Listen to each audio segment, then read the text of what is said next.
Hello, this is episode 2 with Dr. Wes, and this week, from some of your emails and some of my friends, wanted me to tackle the U.S. budget. And this is getting uploaded late because it was quite hard to do, especially Medicare. So what I did is I went to whitehouse.gov and a couple other government agencies and looked up tens of thousands of pages of information and did some research and some digging to find out where our money's going and who's paying all of the money in. So we have this nice little group here of all the different agencies right here. And then we have the budget and the projections from 2002 over here, 2012, all the way down. And for this, I used the 2012 numbers. Okay? So, according to our budget in 2012, we gave out $3.717 trillion, but we only took in $2.59 trillion. So that's over $1 trillion of debt in 1 year, which is pretty big. That's a lot more than I make. So we need to do something about that. I set some goals to help us drastically pay down our debt now. And some people might say that they're pretty harsh, but that's okay. It needs to be done. So my goal is to bring $4 trillion in and only $3 trillion out. Okay? So let's tackle the biggest agencies and some of the easiest ones first. So the first one is Social Security. According to 2012 numbers, like I stated earlier, we had $773 billion go out and only $556 billion come in. And that was pretty much all from payroll taxes. So we have two options to fix Social Security that everybody talks about. We can either raise Social Security taxes or we can decrease Social Security payouts. Now, I'm more with the conservative Republicans as far as money and taxes go. Last thing I wanted to do is raise taxes. So I came up with a creative solution. Instead of raising taxes, I increased the length of time that we could work the taxes they're taking out of our paycheck. So for my rough estimates, if you're working from 18 to 62 years old, and I took out 10 years because you might be going off to college, having a kid, having a midlife crisis, whatever's happening these days, equals 34 years that you could possibly be paying into Social Security. India, a couple other countries, they start working at 14. We don't start working here until 16.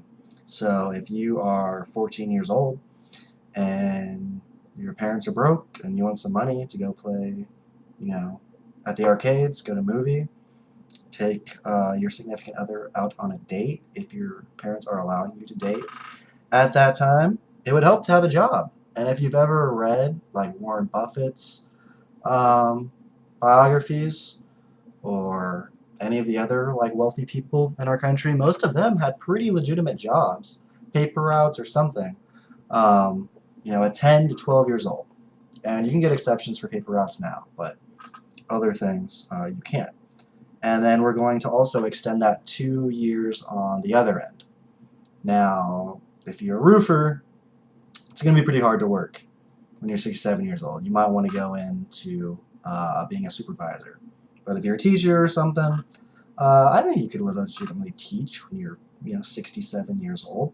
So we're going to raise the retirement age from, I believe the estimate is 65 years old to 67. Now, if you get early retirement, I think is at 62, and you can get full retirement benefits at 70, but I think the kosher thing is right around 65.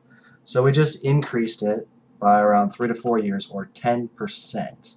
And we had a gap, if you want to do the math, of 773 minus 556 billion, you have $217 billion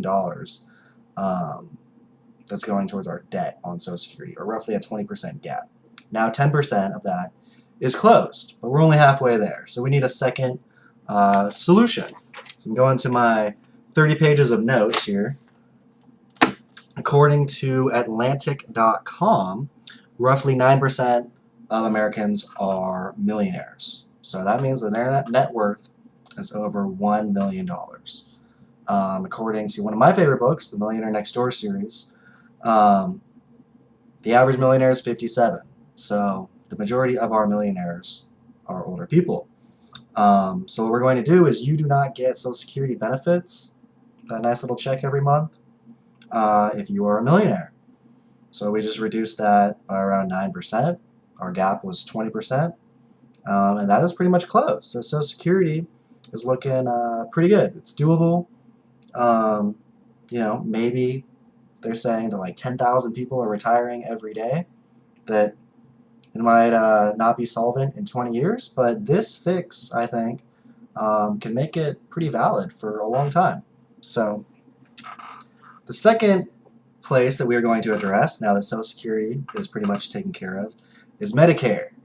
This was tricky and not fun. It took me about 2 days and 16 hours over this weekend just to figure this one out. And this is the only area that I really couldn't make add up. So I apologize, I didn't do my job on that one. But I did a pretty good job of making it a lot better. So according to the 2012 numbers again, we had $478 billion going out and only $203 billion going in. And once again, that's mainly because of the 2.9% payroll taxes that we have. You know, you pay part of it, and your employer usually matches that. So if you are working, you know, that 3 to 4 years more, then you're going to be paying a little bit more towards that. So that cuts that gap by 10% again, because you're paying more payroll taxes for longer. One of the things that George W. Bush did, which was extremely popular, and it is very popular with retired and elderly people now, so this will be pretty hard to do, is to cut Part D of Medicare. So there's parts A, B, C, and D. There's very little information on C.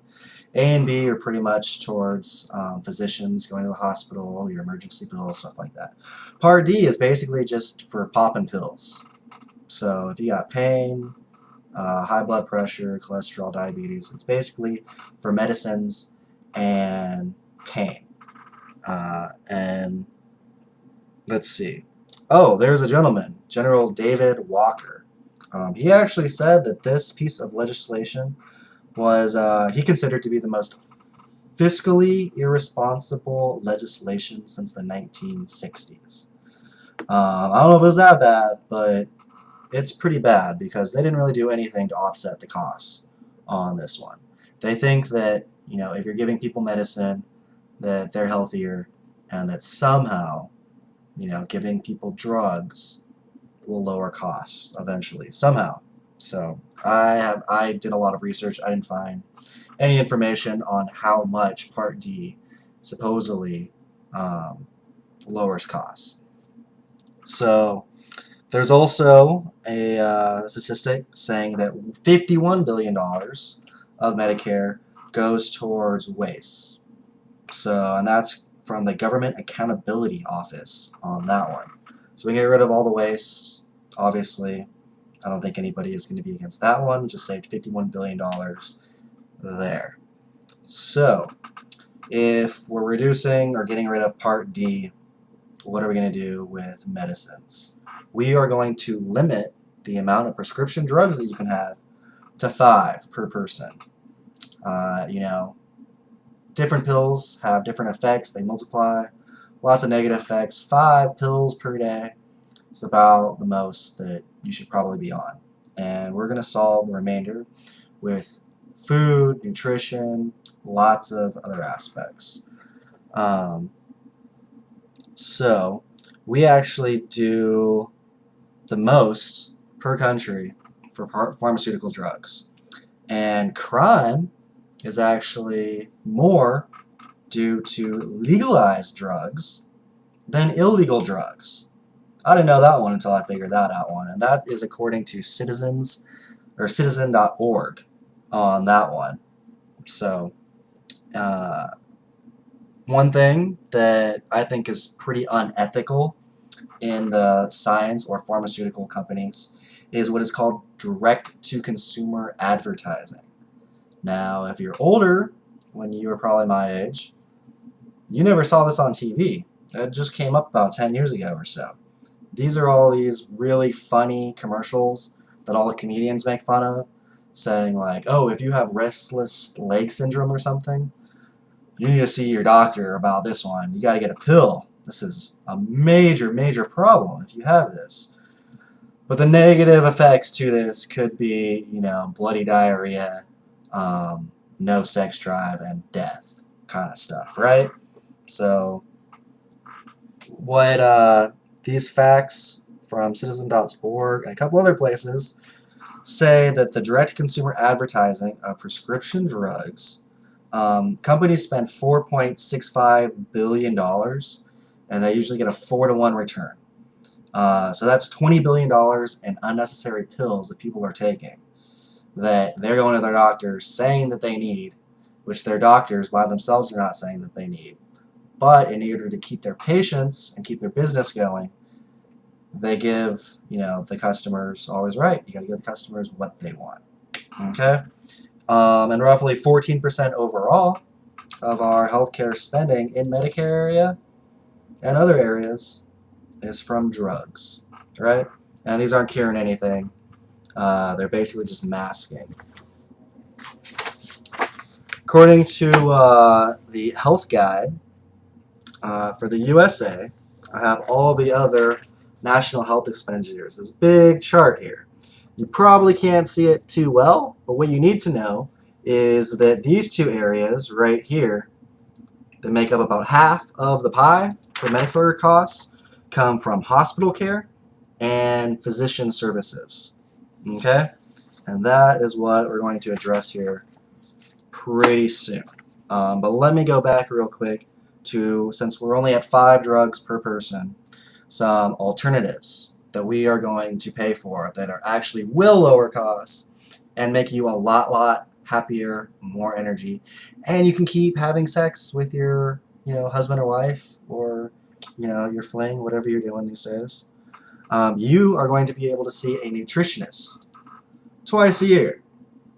Now, a lot of people go and they study nutrition in college, and then they don't make jobs. There's not a lot of demand for nutritionists, which is sad because you can cure a lot of things just by eating healthier food. If you've ever had your blood work done and had your vitamin D levels, it's like 80 or 90% of the country has low vitamin D. So you're deficient on that, and that can give you like light depression like I used to get when I lived in the Northwest. It rains all the time. Kind of sucks. If you are overweight, we can supplement a gym membership for you. So instead of immediately going to pills when you have high blood pressure, or you're getting overweight, or you're already there, we're going to give you a gym membership. Now, a lot of people get gym memberships and then they don't actually go. So in order to have the government help pay for your gym membership, there can be a check-in system where you have to check in at least once per week to the gym and actually work out in order to get that. In our military, a lot of people get wounded and they're in immense pain, stuff that you and I could not imagine. And they are just popping pills so that they're not screaming and shouting in excruciating pain.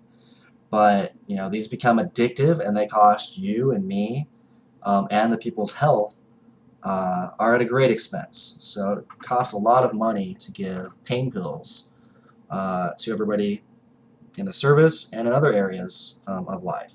But we've actually been doing acupuncture in our military, and it's working pretty well. Helps people cope with the pain. People don't like the idea of acupuncture because it's considered Eastern medicine, and because we're in the Western civilization, we're obviously better. But people in Asia and the Eastern part of the world, they get it right in a couple different areas of life, and this happens to be one of them. So another thing that we can do, if you don't have an appetite, you're nauseous, is to legalize prescription weed. Now, legalizing it just in general in every state, it's probably going to take a while, if not be impossible. But if you look at polls, Republicans, Democrats, everybody basically, agree that it's pretty ballsy and not very good for getting votes if you are denying a 12-year-old or a 60-year-old with chronic pain, cancer, or something, being able to smoke some pot once in a while. Okay, so we can probably get that passed.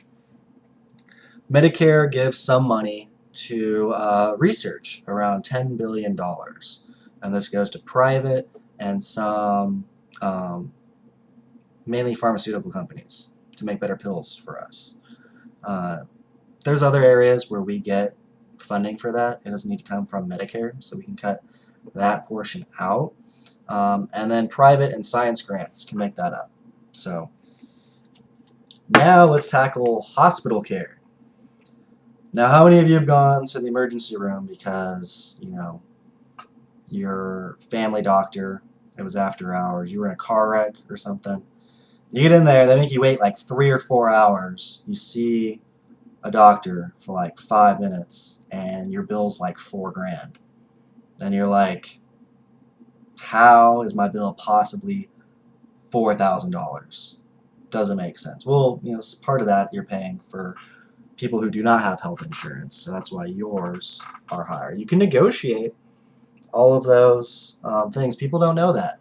Just because they give you a bill at a hospital for $4,000 doesn't mean that that's the cut and dry amount that you have to pay. You can usually go back and negotiate down to like 40% of that. So one way that we can reduce that is the Huffington Post had some engineers, and they found that one of the biggest drivers of costs for you and everybody else is how long you're in the doctor's office or at the ER or whatever. And they found that roughly you can have a 35% decrease in wait times and everything if you just listen to these engineers. Now, they're not going off of emotion. Most of them have never worked in a hospital before. They just looked at raw data, numbers, common sense type stuff. So there is a huge bottleneck. The front secretary or whatever, you check in, give them all your information, and then say you need x-rays or CAT scans or your blood work done, whatever. Instead of that one secretary handling all that stuff, calling your number or your name or whatever they do, we're going to actually have the technicians pull you from the waiting room. So they will come in and they know exactly when the x-ray is ready to use and when it's not occupied. So perfect. You can decrease wait times, and from their recommendations for all of that stuff, instead of being pushed by the secretary, you get pulled by the technicians. You can increase the flow of patients by 40%. And I have some ideas on how to do a lot better than that. So I remember the last couple times I've been to the doctors, like the major ones, not just like the little ones that they have on campus. You have somebody check you in. You have somebody that takes your weight and your height. You have somebody that takes your blood pressure. And then you've got like 3 people, like a technician type person, a nurse, and the doctor. And they all ask you the same questions, like, why are you here? What's going on? What can we do for you today? And you've got to fill out your family history, and then it takes time for them to look at all that stuff. So this is what we're going to do. We can have, people got apps on their phones right now, or you can call ahead. You can do a self check-in. So that way, when you show up at time, you get in on time to see somebody. You don't have to wait another hour to sitting around until the rooms are open. So they can track all this stuff, show when rooms are open in the digital age now, and you know whether there's going to be a delay, right? If the airport is having delays, they can send you little text messages, and then you know when to arrive at the airport, so you don't have to wait around for your flight a whole lot. We have digital records. I don't know about you, how capable you are, I know my height. When you get older, I guess you shrink a little bit, but most people are perfectly capable of taking their own height. You know, you just put the little thing up there, it hits you like this. You know, if you're like me and you want to be 5'10" instead of 5'9", you just go like this a little bit, and then boo, you're 5'10". So that's what I do. I'm fully capable of putting a little thing in my mouth, taking my temperature or your ear or whatever they're doing now. I can put my little arm in the little cusp thing, get my own blood pressure, and I can put my little card in that keeps all of my records right there so the doctors can see. I can weigh myself. That's pretty easy. You just step on a scale, press the button. So we can have this whole like computer system where you just put in your little card, you go through the little room, and you take your own weight, measure yourself, you know, do your own blood pressure, and a couple other things, all on your own. So we're reducing labor costs and time right there.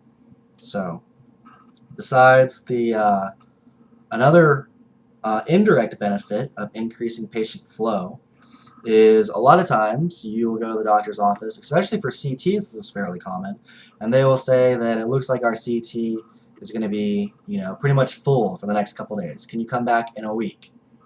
And you had some pain, you know, down low in your abdomens, you didn't know what it was, and, you know, turns out that something exploded, you know, your appendix is broken, something. And because you didn't get that CT scan that day, when it probably was open for like a little bit, they just said that based on what they could see that it wasn't. You now went home and you died at home. And so if you would have got the CT scan or other tests done earlier, could have saved your life.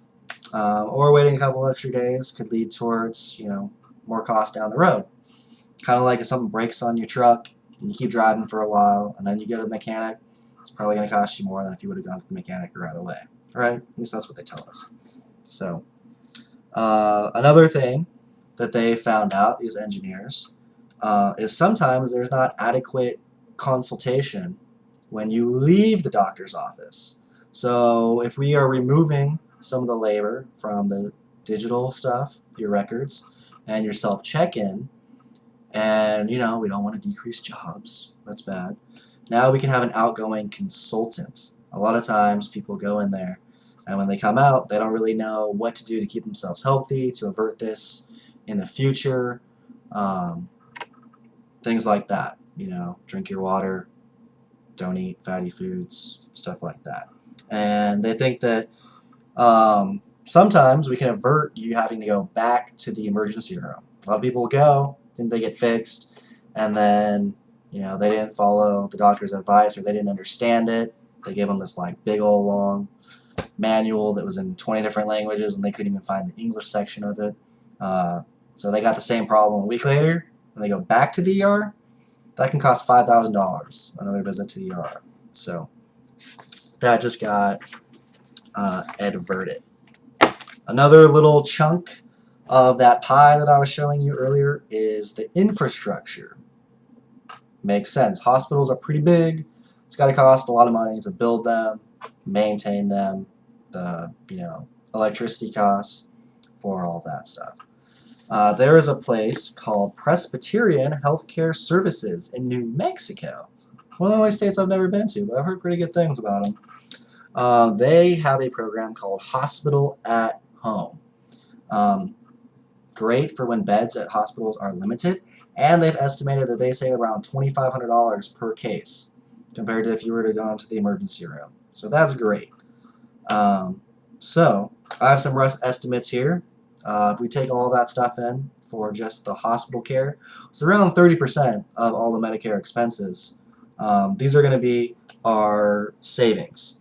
So there is saying that 35% of the rising costs of healthcare is the increased labor costs. Well, now we're increasing the flow, doing self-check-ins, all that stuff. I believe that we can reduce that by 10%, or roughly, so that's 3.5% of the total cost of that. Out of that 30.4% wedge, which equals $5.1 billion that we just saved on labor. We increase patient flow by 40% and have an outgoing consultant. My rough estimate on that is a 20% savings saves $29.1 billion, and the hospital at home can be used instead of building a whole new hospital or more beds whenever it's crowded. We can use that in certain areas and do around a 10% reduction in our structures sector of that little wedge, which equals $2.2 billion. So with that, along with Part D and the waste, we just cut, where's this at? A lot of money. We're down to $318 billion from the 478. Not quite the $250 billion goal that I set, but we have one other pretty big area left, and that is physician pay. And that's not the biggest, but it's the second biggest part of that pie chart that I showed you. It's pretty big. It's pretty massive. 20% of all of healthcare is a lot of money. According to Bloomberg, the average family doctor makes around $200,000 per year, and the average surgeon makes around $350,000 per year. Some anesthesiologists, specialized surgeons, and stuff like that make even more. And you might be saying, I want the best of the best, you know, doing my surgeries. Makes sense, I do. But our doctors make twice as much on per spending, what they can afford to spend, how much their money buys them in our country than almost any other country. Which is fine. I want the best of the best doctors working here, but I think we can reduce that a little bit. There's actually a bill in 1997 that would decrease the amount of doctors got from Medicare recipients, and it would reduce it by 26.5%. And this generally, as the years went on, got enacted. The physicians saw, 1-2% cuts from Medicare from the stuff that they did. And then all of a sudden there was one year where they had like a 4% cut, and they're like, oh, hell no. We're not standing for that. Well, physicians and doctors have a very, very powerful lobby. They pretty much got that whole thing, thrown out. So I say we go back to that law, reenact it, and reenact it right away so that lobbyists can't fiddle around with it and pretty much just put it off forever. And we can decrease a lot of money, $27 billion more. So we didn't get down to $250 billion, but we did a pretty freaking good job. Some other little ideas to help doctors, because they're not going to be getting paid as much from Medicare, is to do the whole pain and suffering. So they pay medical malpractice insurance. That was hard to get out of my mouth. It can be anywhere from $5,000 to $40,000 per year, and we need to cap pain and suffering to $250,000, and cap a couple other areas of that, so the malpractice insurance goes down and health insurance costs go down. So, another little area of that, just FYI, I didn't really come up with any areas to reform on this part, was dental services. 4.3% of Medicare was towards dental services. Now when you see that, I originally thought, like, why are we paying people, to go see the dentist? They can brush their teeth, all of that stuff. Well, actually, a lot of our diseases and colds and everything come from bad oral hygiene. But it doesn't even go towards that. It goes towards like major dental stuff. So if you have like a broken jaw, or it also goes towards some pills and cleaning all that stuff so that you don't get bacteria into your system or into your blood work before certain surgeries. So we're not going to really reduce that, but that's just some extra information for you guys. Some other little things that we could do. We could bump up the Medicare. So based on my estimates, it would have to go up the payroll for Medicare from 2.9 to 3.6% to match that on the 2012 levels. But you can implement these ideas and see how they work for a couple of years, and then if we can improve upon those cuts and cut healthcare costs even more. And you should always raise taxes as the absolute last thing to do, I think. So another little idea, not able to get a decent estimate on if this would actually cause a dent in it, would be to cap certain costs. Some countries, like Japan, they dictate how much you can charge for an x-ray. So they basically found which hospitals had the best rates for an x-ray. So say it was like $100, they mandate that every place in their whole country, they charge you for an x-ray, has to be within 15% of those costs. You know, an x-ray is an x-ray for the majority, you know, for all intensive purposes. So things like x-rays, blood work, CT scans, all that stuff that is, done pretty much at the same level across the board. There are going to be caps for that so that you're not getting jerked around and paying way too much. We could also, especially in the countries we trust, like Canada, we could be buying some of their drugs over there, especially generics. Buying in bulk, you can save money that way. Okay? So, I apologize, I didn't solve Medicare. If we're going to keep it enacted how it is, we need to do something right away. And hopefully, in a few years, we can even maybe come up with something even better. But people like it. It seems to work pretty well, especially the elderly like it. So I say let's keep it for now and deal with some other issues. Next part of entitlements was Medicaid. So some people get Medicare and Medicaid confused. Medicaid is basically for poor people and for like single moms and stuff like that. So the 2012 values from the White House again were at $255 billion going out and nada, pretty much for all intents and purposes, going in. So my goal was to cut that by 40%. Seems like an arbitrary number, but it gets it down towards past numbers and spending. So we're pretty much going to do the same, hospital, physician, drug ideas to cut costs for Medicaid that we did for Medicare. It also goes towards people who are disabled. The rate of what we classify people as disabled now compared to even 10 years ago is way, way higher.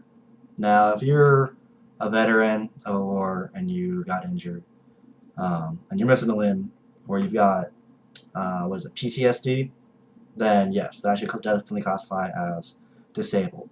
But in my first year of grad school, I lived in what I called the welfare apartments. And I've never met so many qualified 25-year-old men that didn't work. They were capable of smoking, they were capable of drinking, they were capable of having sex, and they were capable of having kids. So if you can have sex, you should be physically fit enough to have a job. One guy apparently punched some dude out while he was boxing and almost killed him, got labeled as having bipolar disorder. So pretty much just means that he doesn't get along with people very well. There's lots of jobs where you don't have any interaction with people. You can restock shelves at night for your local grocery store, or you can work in the warehouses at Amazon, FedEx, UPS, post office, all that stuff, and you don't really work around people. So there's always a job you do. If you're missing both your legs, you can work at a call center, right? You ain't got to walk anywhere, just sit in your chair. Work at a call center. There you go. Problem solved. So we're going to reduce the amount of people that we classify as disabled. So,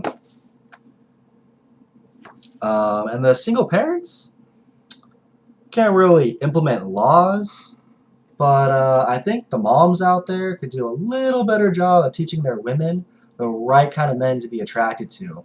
So that way when they get knocked up, the guy sticks around.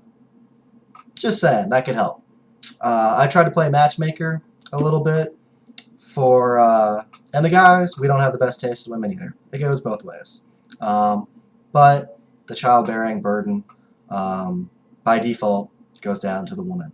So we need to get her taste up in men. But guy from Sri Lanka, no, India, and another woman from China. Just casual conversation was like, I know a lot of people. I go out a little bit. Why don't I introduce you to some people? Who would you like me to set you up with? Nowhere on that for either one of the women or the guy, were they talking that the man needs to be 6 foot tall, or that he's got to have tattoos or piercings, or any of this stuff. You know what they say? In China and India and the other parts of the world that economies are doing really well, what they look for in like dates and significant others, they come from a good family, that they're going to be somebody like a doctor or a lawyer or an engineer or a scientist or a business owner. Those are the guys that they're screwing, that they're going to get knocked up by, that are going to be able to support their kids. So, and we're guilty of, from guys just paying attention to looks and not women that would make, necessarily the best, partners or mothers, stuff like that. So I didn't cut anything out there for any of the single moms, but I do think that the home is a powerful thing for society, and the parenting is important, and that we should, as a culture, come up with some ideas to hopefully alleviate and reduce the amount of single parents that are out there. And those cuts, if we were able to do 40%, which I got pretty close to in my rough estimates, for doing the same things that we did to Medicare, would be $102 billion of savings. Okay? So those are pretty much the major three for entitlements. So now we're going to go to some other areas that some people may be very familiar with, some of you might not. Department of Transportation. So if you're a construction worker, you're probably very familiar with where all the costs go. If you're like me, or you're the average person who's never built a road or a bridge or anything, then you don't. According to heritage.org, in 2012, we spent $138.6 billion in the Department of Transportation.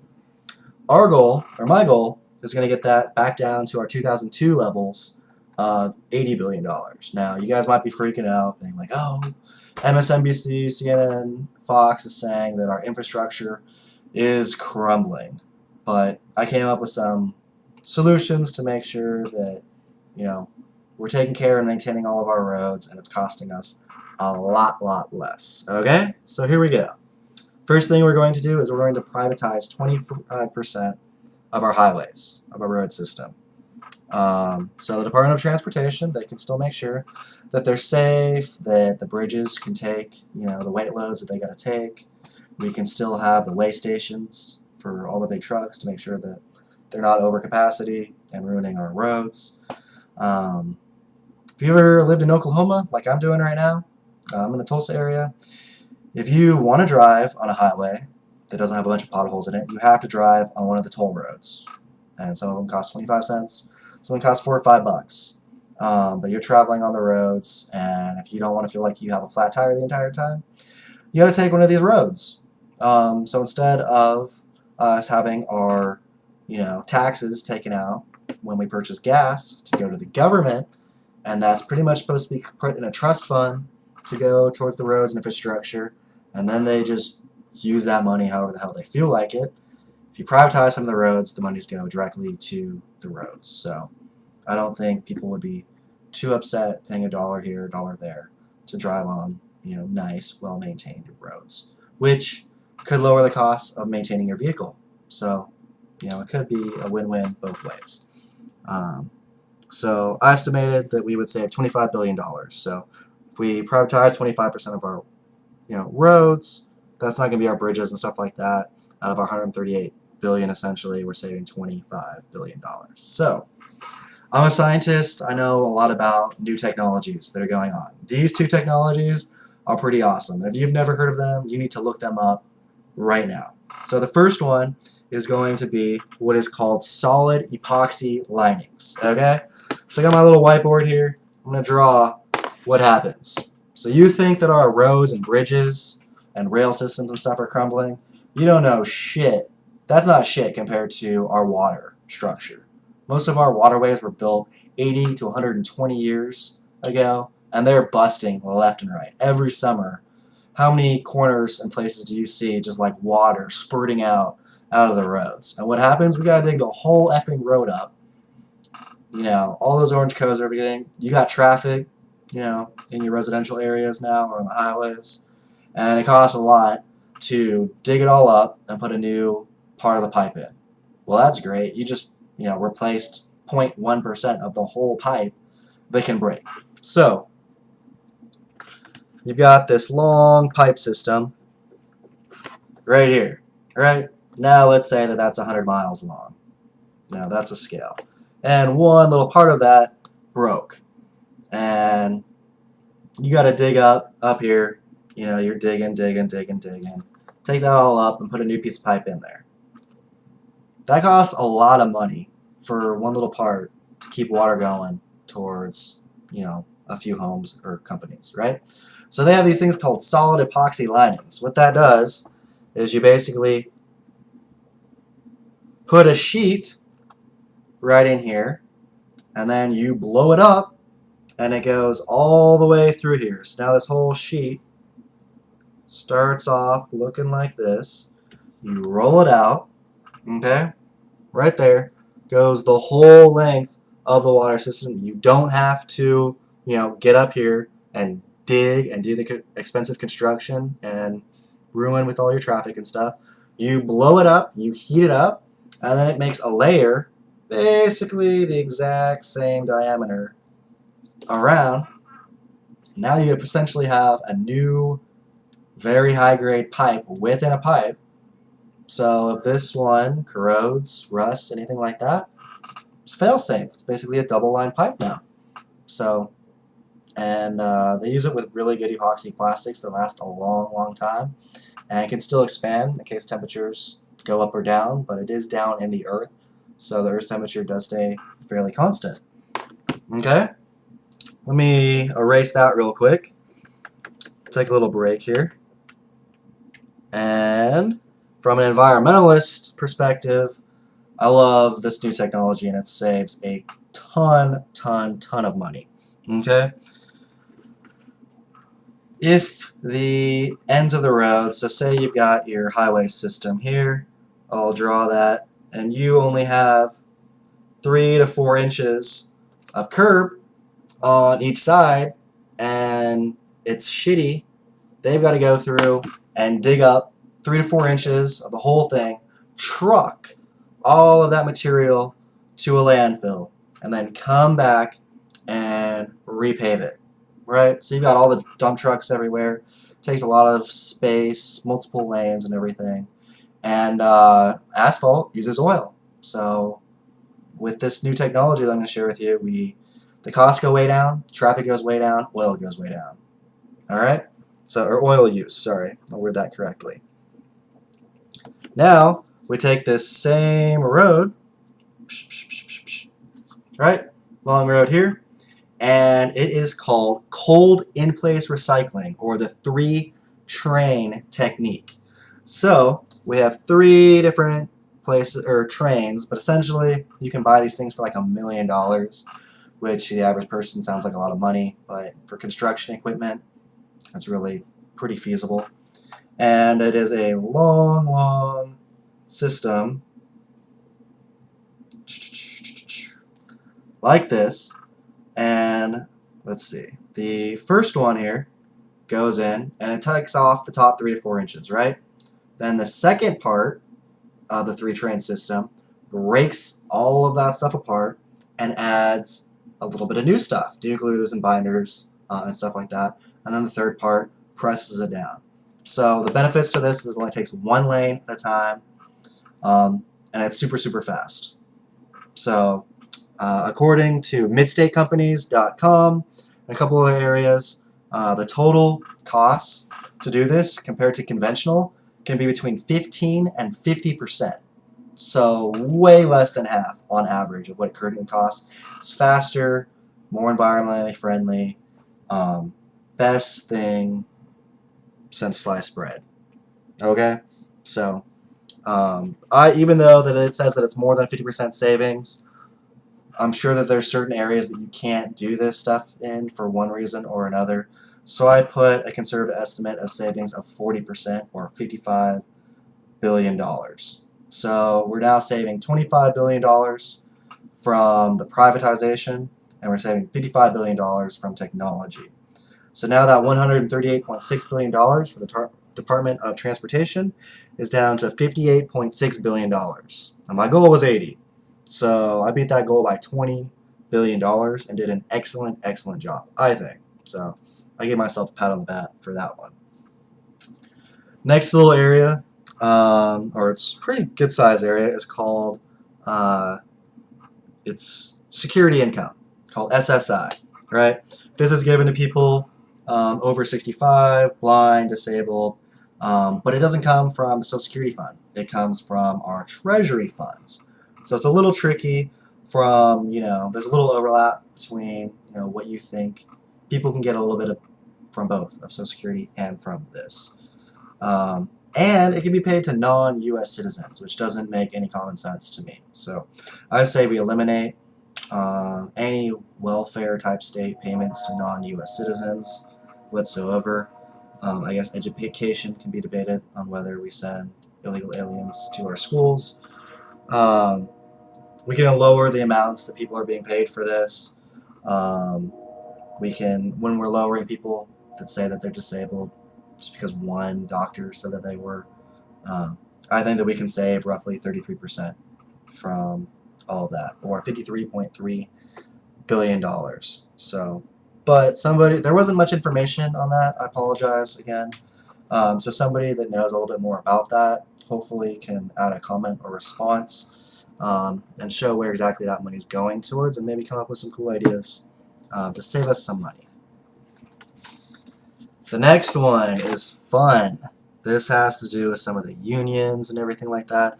It's the Federal Retirement and Disability, also called FERS, used to be called SERS. Apparently back in the day, if you were on SERS, you could say, I want to stay on that, or you could get a new FERS program. All right. According to Wikipedia, from their sources, the average pension for federal employees was at $36,000 in 2006. That's probably a little higher now. These are for lots of people. Your congressmen, politicians, cops, firemen, all of that stuff. So I went to opensecrets.org and found out that our politicians make a lot more than us, and their net worth is a lot more.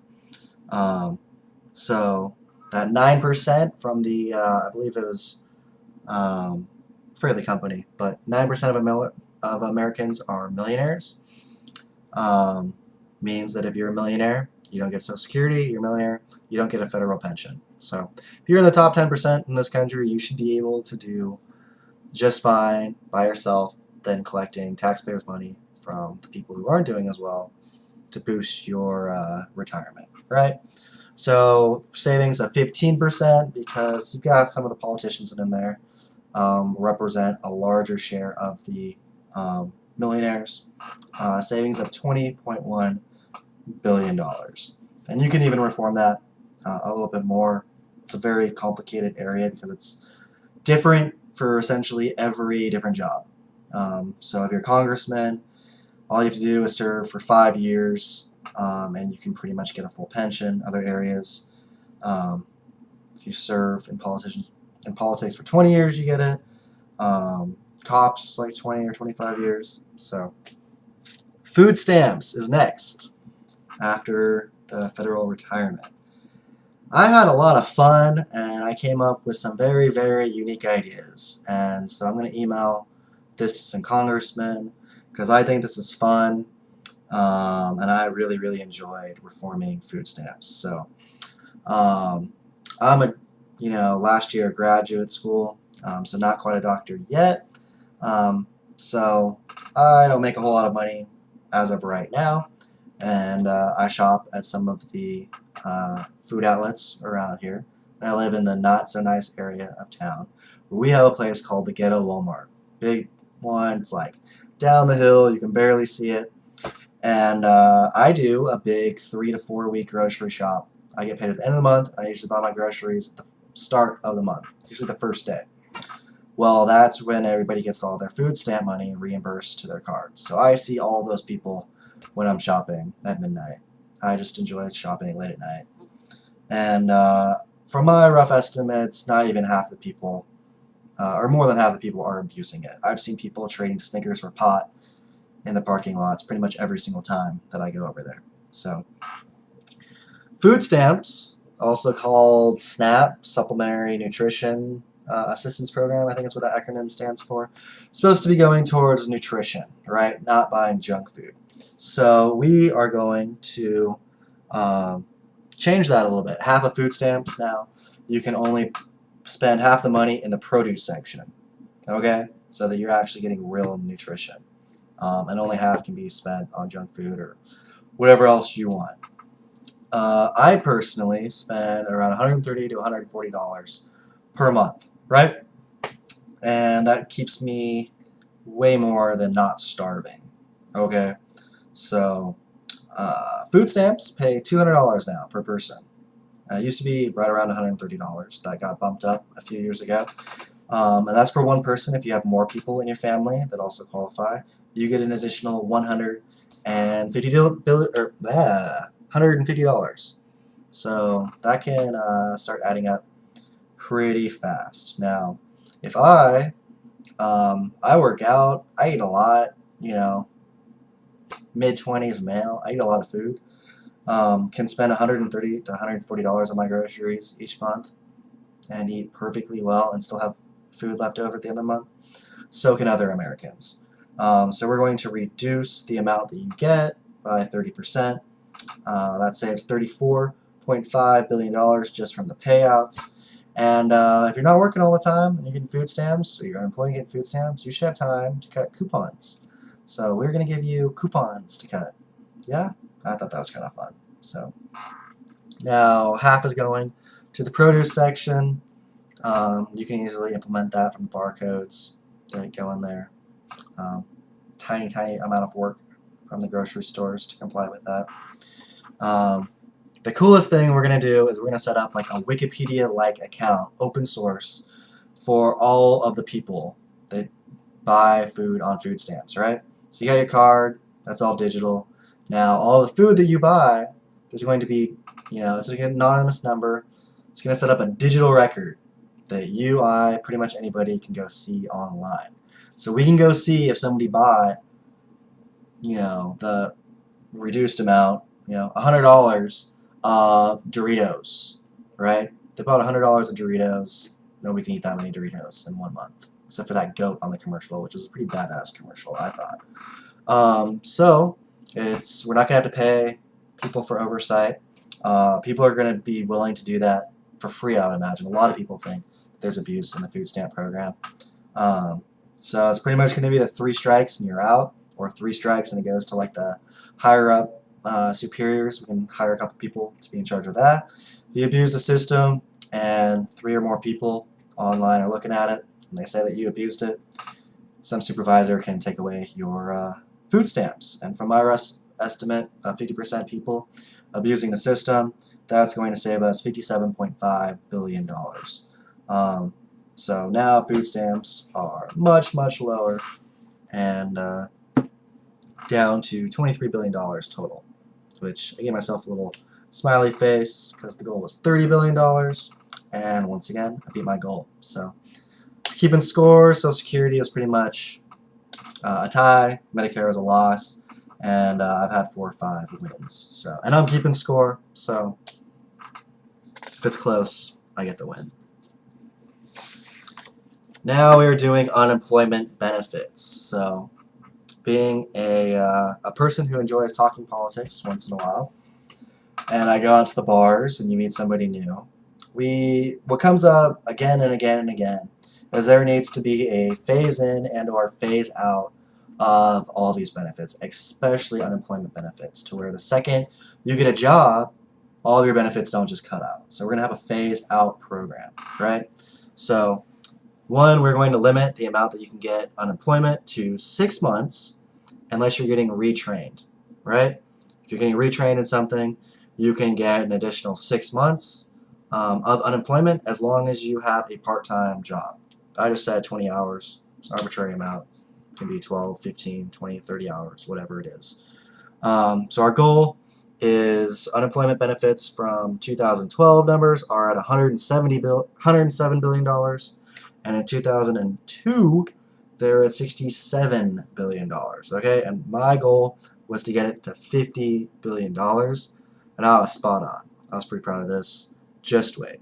Okay, so you now can get a supplementary job and stay on your benefits until you start making more than $5,000 per month. So, not saying that everybody, doesn't start looking for a job until their unemployment benefits are run out, but I've known a couple people that do that.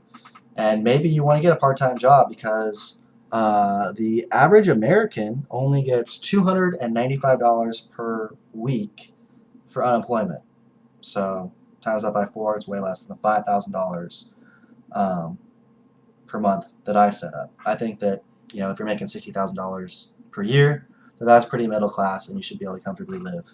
So that's where I got that $5,000 thing at. So if you want, in the meantime, say you had a nice $75,000 manufacturing job, you got laid off, and now you're getting unemployment, and you want to accept a job that's only paying $30,000, but you don't want to lose your unemployment benefits.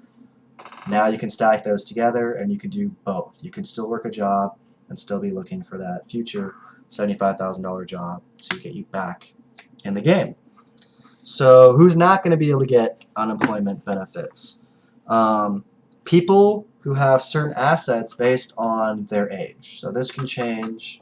But my first draft of this was if you have $300,000 worth of assets by age 40, you should have been able to save some money to where if you're unemployed, you're okay. $400,000 by 50 and $500,000 by 60. Okay, so then you can't receive unemployment benefits if you're at that number. In my rough estimate, with the gradual phase out program, there's going to be less people staying on it for as long, and reducing the amount, as well as reducing those for people who already have plenty of money to where they should have been able to save. If you watch the Suze Orman, hopefully you pronounced her name correctly, she says that you're supposed to have a 6-month, reserve fund in case you do lose your job. So let's get on that, people. Savings is not where it needs to be. 20% reduction, $21.4 billion. They're saying that unemployment is supposed to be getting better. Right now, I looked it up. It says it's at 7.7% employment. It's supposed to get a whole bunch of jobs, and by 2020, we're supposed to be down to 5% unemployment. So that's a 35% decrease in unemployment benefits, $37.5 billion. Little fuzzy numbers on that because it is taking into the future and putting that into the now calculations, but saves that $37.5 billion coupled with that 21.4, subtracting from the original 107 goes to $50.1 billion, and my original goal was 50, so that was pretty good. Alright, a couple areas of my expertise now. K-12 education. Okay, so in 2002 we spent $41.2 billion in this area. Now we spend $100.1 billion, and our test scores haven't gotten better. Stupidity is at the exact same level, intelligence, same level, right? So teachers say that you need smaller class sizes, right? Makes sense because they're the one teaching it. It's easier to teach and deal with less people. Makes their job easier. Statistics, economics, in pretty much every country say that class size doesn't matter very much at all. So we need to increase class size and have the great teachers teaching larger classes. That can reduce some of our costs. If you have seen episode 1, if you haven't, go back and see it. I have roughly a 30% savings in all aspects of education. This comes from electronic textbooks to increasing the amount of days in high school that you go, and then only doing 3 years compared to 4 years, and lots of other things. Another area that I believe that this is in is pre-K. I read the book Freakonomics. This information is from there. Great book. If you haven't read it, read it. I also read the second version, but I don't remember as much from it. Pre-kindergarten, if you look at it, the people who go there do better later on in life. That's not really because they went to pre-kindergarten. They're saying that based on test scores that only helps you till about 3rd grade, and then almost all that information that you learned pretty much fizzles out. You do get some non-cognitive skills. You learn to behave in class and stuff like that. It's good. But the reason that people who go to pre-kindergarten or preschool is what we always called it. I don't know why the politicians don't call it that. Do better in school is the exact same reason that kids who have a lot of books in their house do better in school. It has nothing to do with going to preschool or having those books. It's because the type of parents who care enough to send you there and pay the money and have the books in the home are the ones who are going to care later on about your education. So, they're going to help buy you tutors, extra books, whatever you need to be successful. So, we really don't need to do all that pre-K stuff and force students to go to that. It's not going to make a difference for them. Okay? 30% savings from the episode 1 cuts that I talked about. So with utilities and the teachers and all that stuff, $30 billion saved on that. Not enough. That's only closing half the gap, really, to our 2002 levels. And throwing money is not increasing the amount of people graduating college, really, or having great skills or getting GEDs. There's still cities where we've got dropout factories going on. 50, 80, 90% of the students aren't graduating. Doesn't matter how much money we throw at that, they're really not graduating based on money. Okay? So, another way we can save is this dirty, dirty word called vouchers. Everybody frickin' hates the word vouchers. You can call it assistance if you want. People love that word. So, let's call it assistance instead of vouchers. I have the idea that I think, instead of paying $10,000 a year of taxpayers' money to go to a public school per person, which to me is a ton of money. $10,000, you should be able to educate somebody, house them, and feed them, like, on campus. There are plenty of in-state colleges and stuff where if you're halfway good with your money, you can get the tuition, books, your laptop, food, board, everything for $10,000 per year, right? Is to give a $4,000 assistance, not a voucher, assistance check. So if you want your kid to go to private school, which a lot of parents love that, you got to keep up with the Joneses. Oh, little Susie and little Jimmy and James they're going to private school and your kids are in public school, and now you're at the Christmas at the dinner party and you look like the bad parent. Peer pressure sucks, okay? But we're going to help you out with that. Now you can keep up with the Joneses. You can send your kids to private school, and we're going to give you $4,000 to do that. Why would we give you $4,000 to send your kids to private school? Because you're going to be paying the rest, and now the taxpayers don't. And that's going to save us about $20 billion a year.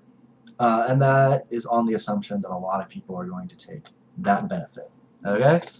So there's K-12. If you hear from Ron Paul, I actually am a registered Republican for the pure fact that I voted for Ron Paul. Okay?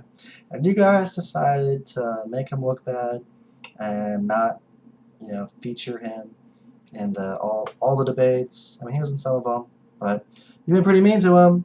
A lot of college students. We like Ron Paul. Maybe you should embrace some of his ideas. One of his ideas was pretty much getting rid of all of the international affairs budget.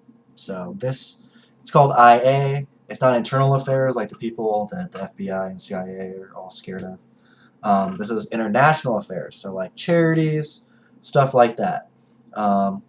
This is at $61.2 billion, up from $31.4 billion.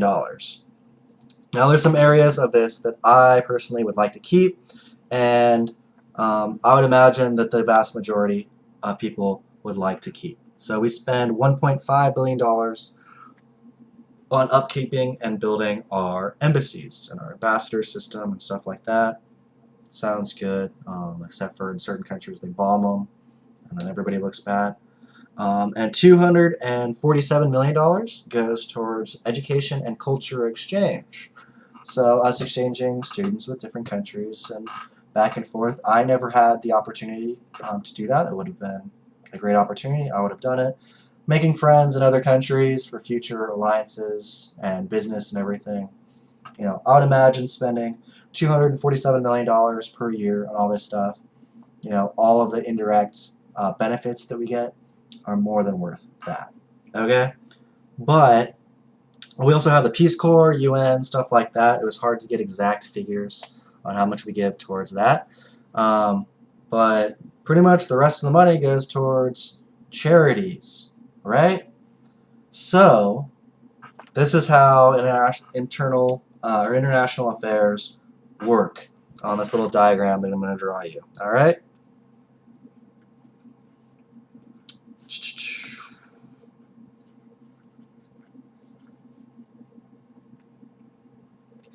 Oops. My handwriting legibility is pretty awful, which is why my parents said I should be a doctor. Not the doctor they were thinking of, but chemistry doctor or having a doctorate. Alright, so you have your tax money. It goes to the government. That's GOVT if you can't read that. And then the government decides which charities to give that money to. Oops, over here. Okay? I promise I'll get better at this stuff later on. Why should my taxpayer money and your taxpayer money go towards the charities that the government says, you know, need the aid, right? If I have money to give, I should be giving that money to the charity that I want. Like, I like Little League Baseball, right? And spreading baseball to different countries. My taxpayer money of charities should go towards that. Maybe you have a sibling or family member who you know that has AIDS and you want to go towards AIDS relief. Great cause. In Africa and other countries, you want your money to go towards that. But the idea is the charity that you like, your money should go to that one compared to your money going to the government and having another step in between. And I'm sure some of that money, you know, loses its way and doesn't actually do anything when your money goes through the government and then to the charity. Cut out the middleman. We can save $46.2 billion from that. Okay? And it'll actually be below the 2002 levels. All right? So, national affairs, I only kept a very small percentage of that. Should make all those people who have been calling for drastic cuts to it happy. Because while we're suffering, or at least they say we're suffering now, with our deficits and you know, our economy, we shouldn't be giving billions and billions of dollars to other countries. We should be helping our own. Okay? Next is the Administration of Justice, also called DOJ, Department of Justice. They are at $59.1 billion, which in 2002 they were only at $46.3 billion. So not literally as large of an increase compared to some of the other areas. Within that, $8 billion goes to the FBI, $6.6 billion to prisons, $2 billion to DEA, $2 billion to attorneys, an additional $1.58 billion towards prisoners. All right. Most of those prisoners in detention are for non-violent crimes. So I think if you're in there because you sold, you know, a small amount of crack, cocaine, pot, or anything, that we should be releasing you. For my estimates, that would save $1.9 billion if we let, it's called potheads go free, right? Most of them are free thinkers, so I like the slogan. We need to end for-profit jails. It's pretty unethical their job is to keep you in jail as long as possible. So, say you go to jail or prison for a 2, maybe 5-year sentence, and now you're at a not-for-profit, just the normal government prison compared to a for-profit prison, and you do the same offense, like say you punch somebody or stab somebody, the amount of extra time that you do on the for-profit jails and prisons is a lot longer than the regular government ones. Okay? So we need to stop that. And we can save around $2 billion from not having for-profit, unethical prisons. And then other than that, there can just be some general cuts to get us back to the 2002 levels of $12.8 billion. So with those additional other ones, by letting the potheads go free. And you might be thinking, why would you let potheads go free? Do you know how much it costs to keep somebody in prison? It's like $35,000 or $36,000 per person. How much damage can a pothead do, right? Petty theft, no matter what they do, they're not going to do $36,000 of damage to society. Yep, that's what we're having to pay, okay? So if you don't know whether somebody should go to jail or prison or not, look at it from a numbers. Don't look at it so emotionally. I think most people would say $36,000 per year to keep a rapist or a child abuser off the streets. More than worth it. To keep somebody who did petty crimes so that they could get food for their kids, or were doing pot, or maybe they were drinking when they were 19. Probably not worth it. Now, DUIs are pretty serious. That wasn't what my intentions were from those statements. But yeah. Now we're going to go to, it's called Education, Training, and Employment. And that's at $50 billion, up from $34.3 billion, most likely from the unemployment type stuff. We're giving more money towards programs. But I think we should go back to the 2002 levels, hopefully as our economy gets better, and we can save $15.7 billion. We also have community and regional development. I don't really think we should be picking and choosing from the federal level what communities and regions get developed. That sounds like, hey, I want you to vote on this bill, buddy. We will make this project in your home state if you vote how we want you. I don't know how to do the George Bush, double thumbs, there. Maybe that was a little better. Okay, so we're going to go back to the 2002 levels on that. $16 billion saved. Another little fun area, besides food stamps, housing assistance, right? Some of the people around my area are on, it's called Section 8 or Section 9 housing. And the majority goes towards renting. There was a caveat on there saying that it can be used towards the purchase of a home, but I didn't really get much information on that. So I'm going to assume that the majority of housing assistance goes towards rent. Okay? So from whitehouse.gov, we spend a total of $44.8 billion on housing assistance, but $34.8 billion of that goes directly towards paying people's rent. How many people? 4.7 million people. Do basic division, that equals $7,400 per person for rent. That's a lot. That's more than what my rent would be. I bought my house and I rent out the rooms, which basically pays for my mortgage. Very smart financial move for me. But that's pretty ridiculous. That's $600 a month when you get down to it per person. A lot of people or have multiple people in one place are getting that $600 a month.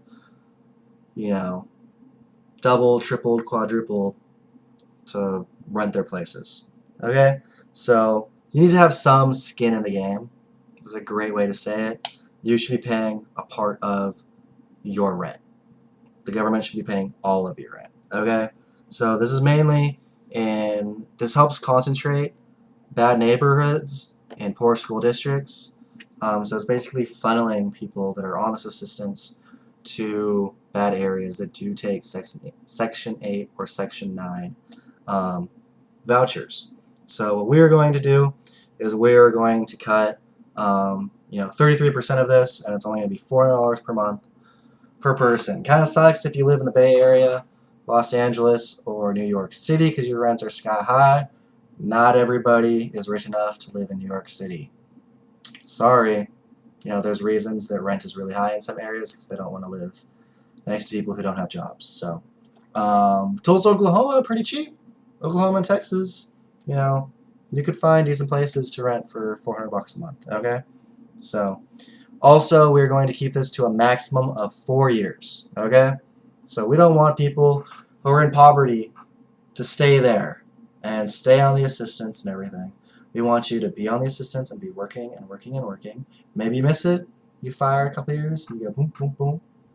Risk reward scenario. Okay, but you only get 4 years to be on housing assistance. So, and maybe we can implement some of that stuff for like affordable student housing, especially for some colleges in urban areas that don't have enough housing and you have to go off campus to get that housing. Okay, so rough estimate of 20% savings from that 4-year caveat on there goes to $7 billion. And I also put that you can get that extended to a 5th, maybe even a 6th year if you're enrolling in a trade school or a community college to better yourself and get yourself out of poverty. Okay, so we're working for you, not against you. We have the natural resources and the environment budget. I'm an environmentalist to some degree. I like the programs that make money and protect the environment at the same time. We're going to keep the budget the same. It's really not that high. But instead of just monitoring pollution everywhere, we are going to clean it up. And the natural resources, that comes with our timber industry and how we manage our land and our forests.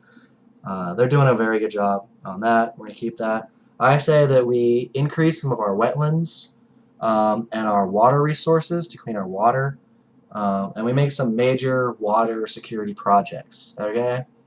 If you watch the news, Vegas, parts of Arizona, Oklahoma, Texas, especially Atlanta, Georgia, it's all in a drought. So there's that lake where all the water for Atlanta comes from, and it looks dry as hell.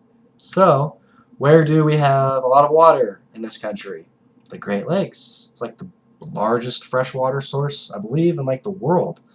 And they say that it's not economically feasible to pump water, only to pump oil. But last time I checked, water's a little more important than oil is for people. So we're going to take that thing that looks like a palm tree, that's the Great Lakes, that's my stupid little drawing, and we are going to pipe down certain little areas to make sure that here you can consider the bottom here to be Atlanta, Georgia, and I can go like in this direction and stuff towards other areas that need water. Now we've got lakes, reservoirs on the way, so we don't have to build a piping system the entire length. We can, dot and construct and do a little connect the dots type of thing to get the water where we need to be. With global climate change and all that stuff, having water security is going to be extremely important. And water security equals food security, right? Everybody talks about that. People are starving. Farms are drying up. All of that bad stuff. Cattle don't have feed because all that stuff. Just bad stuff. So water security.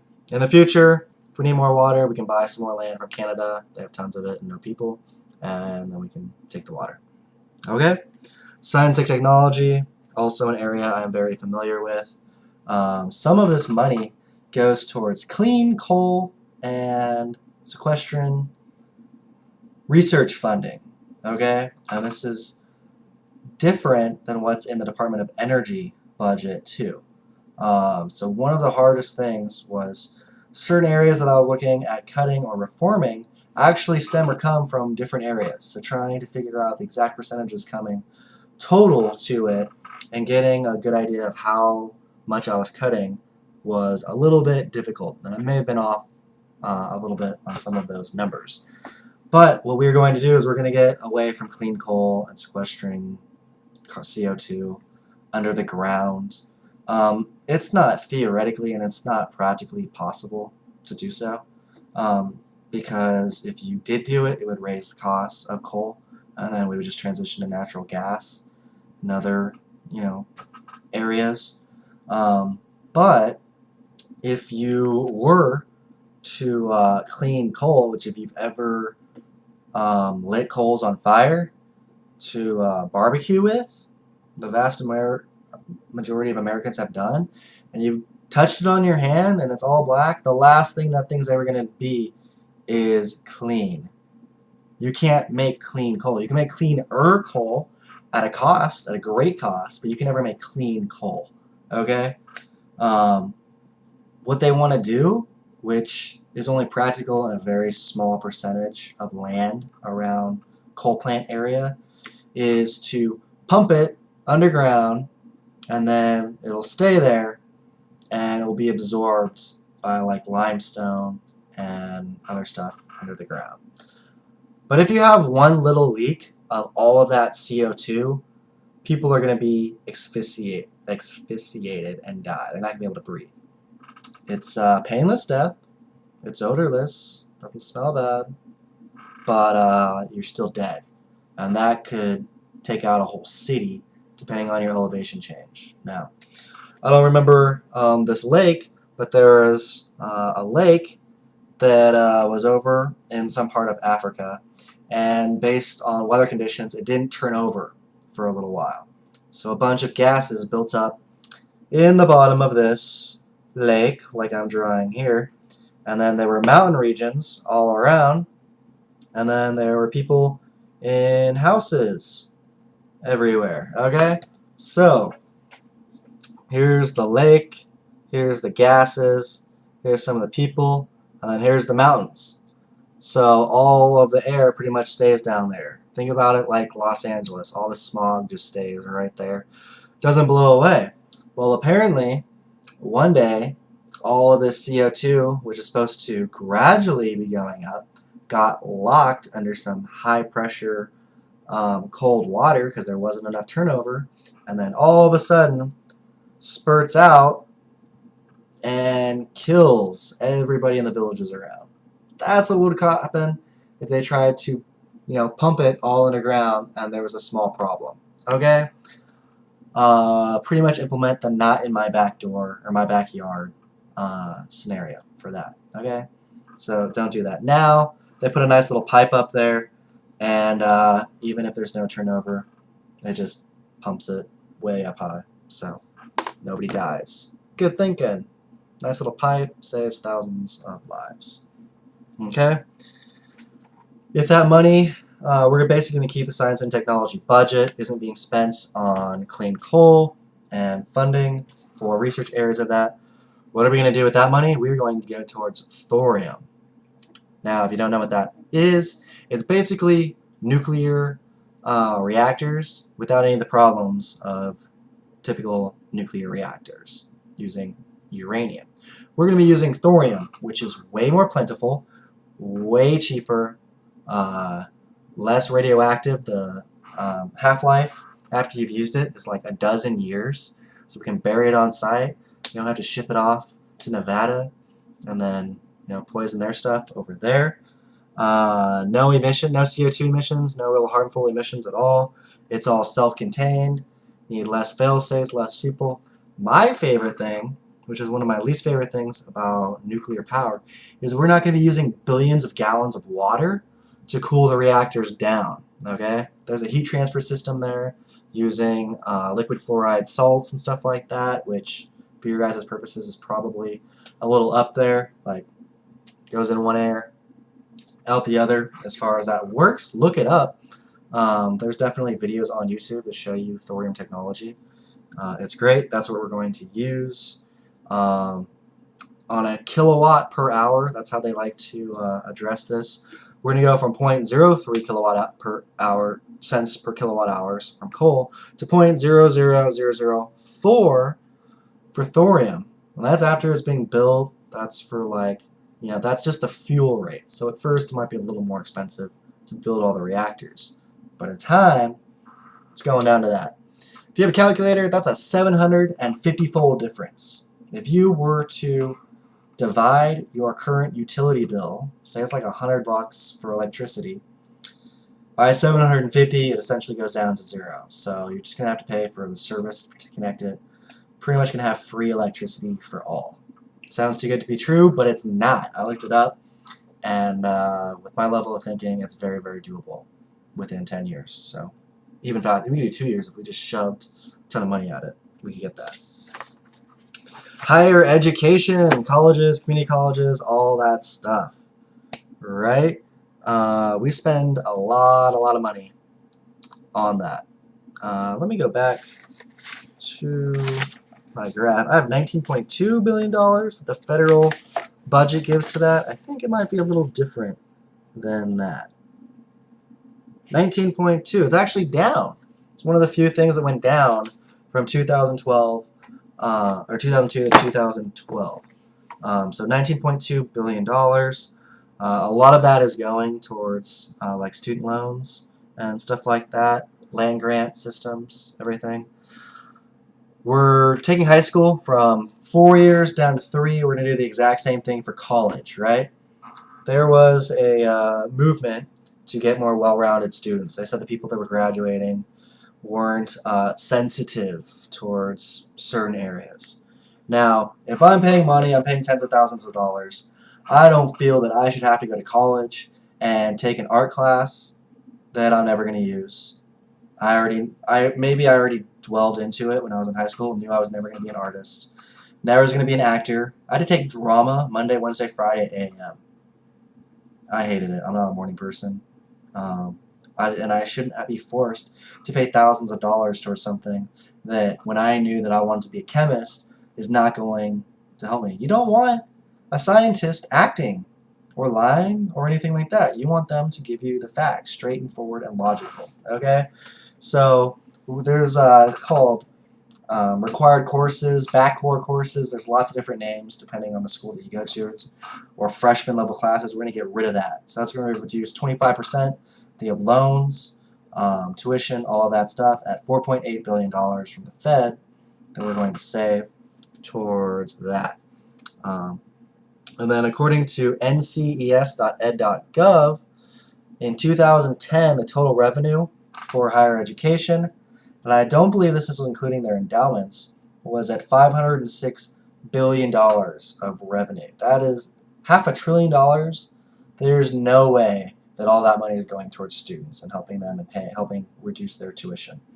Okay, so if they're not using that, on the profit side, which I'll get to at the very end, you do a 20% tax on that, you're looking at $101.2 billion of potential tax revenue from that. So, okay, another way to decrease this, which very, very, very rough estimate is going to be at $6 billion that we can decrease, is to allow green cards and or pathways to citizenship to people who get degrees from U.S. Colleges and stuff, whether it's 2, 4 masters or PhDs. And this can be applied towards people who have got them in the past. Now, obviously, they can't be from like a country that sponsors terrorism or anything like that. But in the university system, usually your in-state students pay less than your out-of-state students, which pay a lot less than your international students. International students are called meal tickets or meal students, okay? The universities make a F-ton of money off of them. So if we have this vast new demand that you can get a green card or pathway to citizenship if you graduate from one of our colleges, guess what's going to happen to enrollment from international students? That's going to go way, way up. Schools are going to be able to make a lot of money off of them and hopefully pass on that money to in-state students. So tuition and federal costs and stuff go down. Okay? So we can save a lot of money on that. Next area, farm subsidies. People are saying we should get rid of all of these. I didn't get rid of all of them. I only got rid of about half of them. There's different charts you can find really easily online that show that almost all of it goes towards corn, wheat, and soy. Only 1% goes towards what's considered nutrition, like fruits and vegetables and stuff like that. So it's at $12.5 billion in 2002, again, according to the White House. And I've heard multiple times, I didn't spend my time looking up sources that have this, that we have roughly 6,000 calories per person, per American in here that we grow each year. I eat a lot. I don't eat 6,000 calories per day. Maybe when I ran cross country and ran 8 miles a day, I was close to that. But the average American only needs about 2,000 calories per day. So all of this, we need to go bigger and have all these subsidies so that we can feed America is a complete myth. We don't need to grow more food to feed America. We need to have good transportation, not have it spoil, get it where it needs to be to feed America. Okay?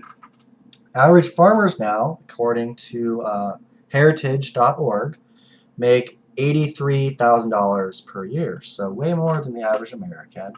Kind of shocked me a little bit. I thought farmers, small town people, didn't make as much, but apparently the majority of subsidies and the majority of farmers are now done by big, huge, multi-million-dollar farms, okay? Most of our subsidies are going towards these millionaire farmers that don't need them, okay? So I say no direct subsidies for any farmer making over the $60,000 per year, which is what I consider to be comfortable middle class, okay? And also, we're only going to pay half of crop insurance for their subsidies. They need to have, some skin in the game, per se. Say that they know a storm's coming, right? But they're like, oh, my crops are insured, I don't feel like going out there and harvesting it all right now because the storm and the hail might not destroy it, and then I can get a higher yield and sell more and get more subsidies, right? Now they've actually got to be weathermen and other things and go there and, get some of their crops, or they're going to be losing off, on part of that from the money that they have invested in their insurance. Premiums will go up, right? All right. Energy budget. This one was pretty easy to do. A lot of information out there, which I really appreciated. Thanks, government.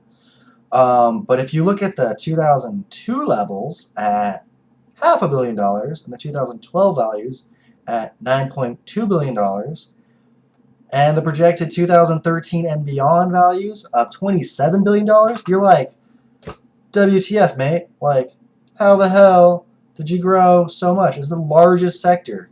It's like 1,300% or something growth. Where are all those expenses going? Well, the conservatives are going to say they're subsidizing green energy, and some of that is in there. A very small percentage is going, but mainly the Department of Energy is now responsible for nuclear waste. So that's where all this money came to. So I'm going to give you the breakdowns. You have $4 billion towards oil subsidies. I'm not sure exactly if that all comes from the Department of Energy's stuff. I think it could matriculate into other areas.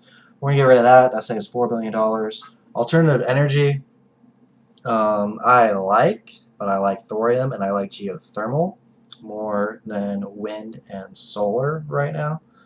So $415 million for wind and sun.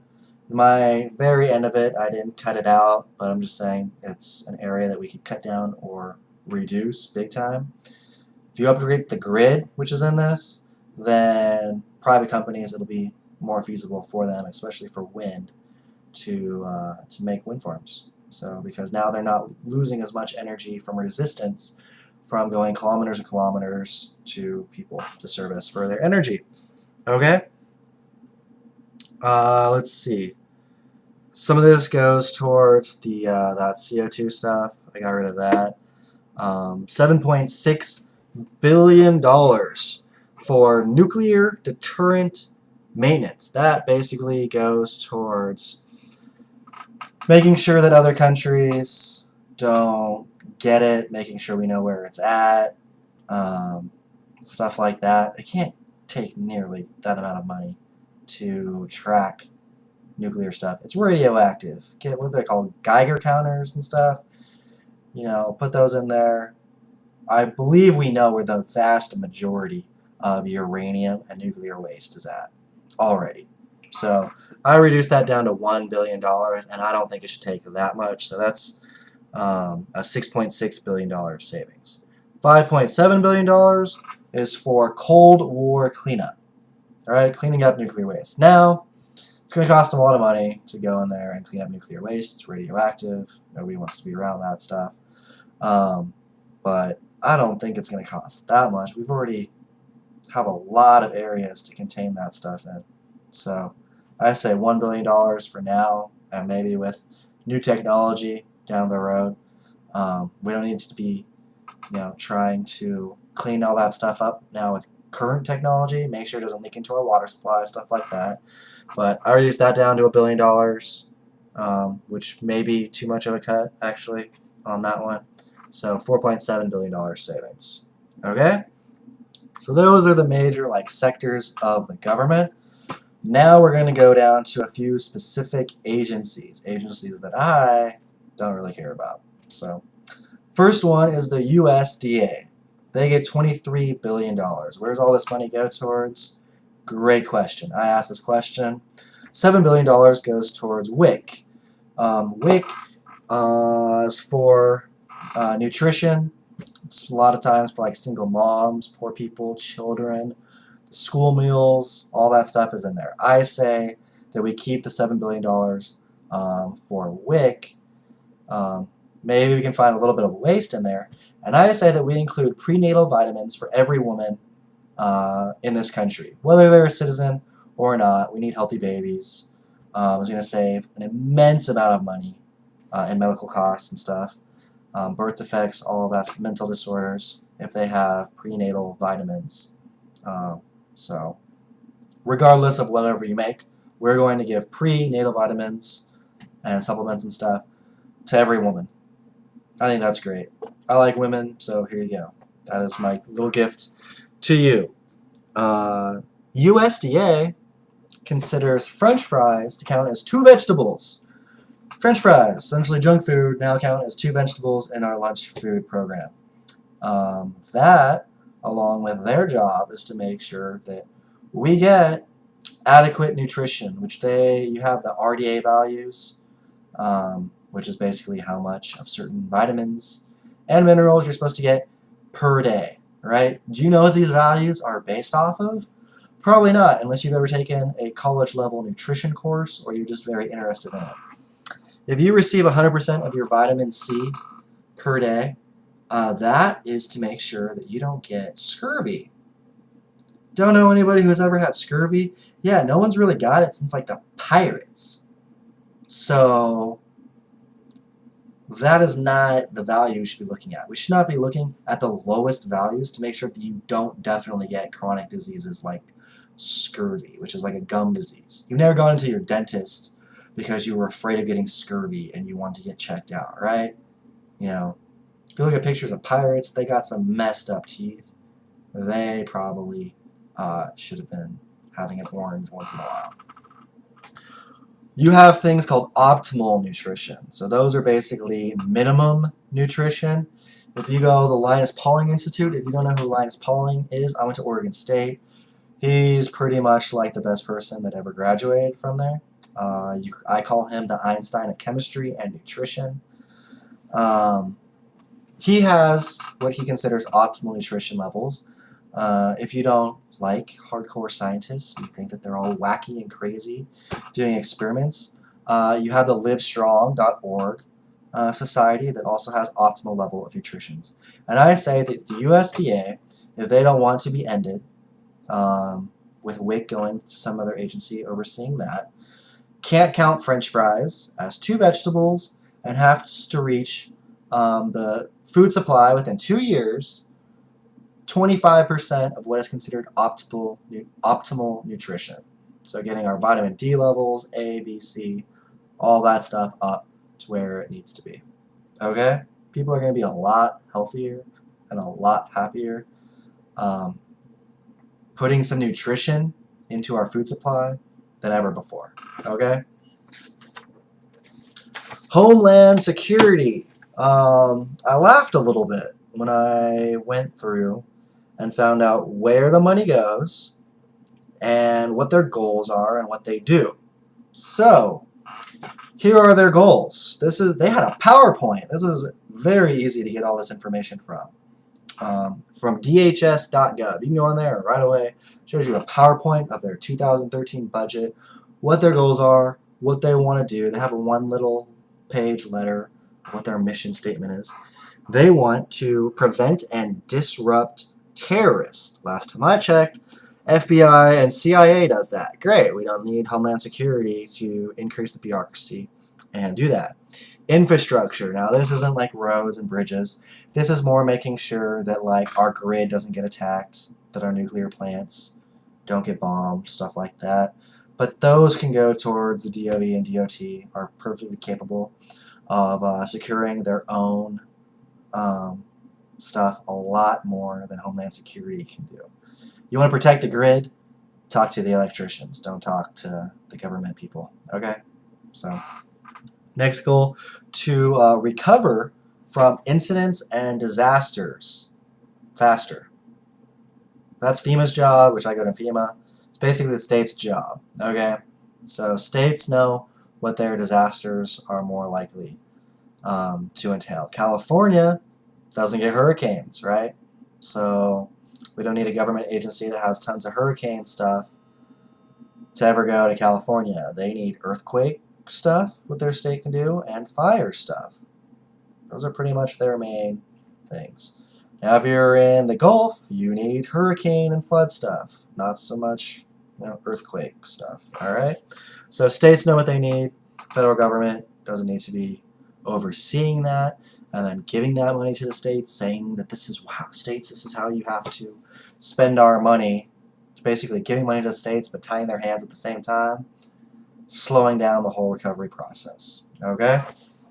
So, what are we going to keep from the Homeland Security budget of $43.2 billion? $242 million goes towards Border Patrol.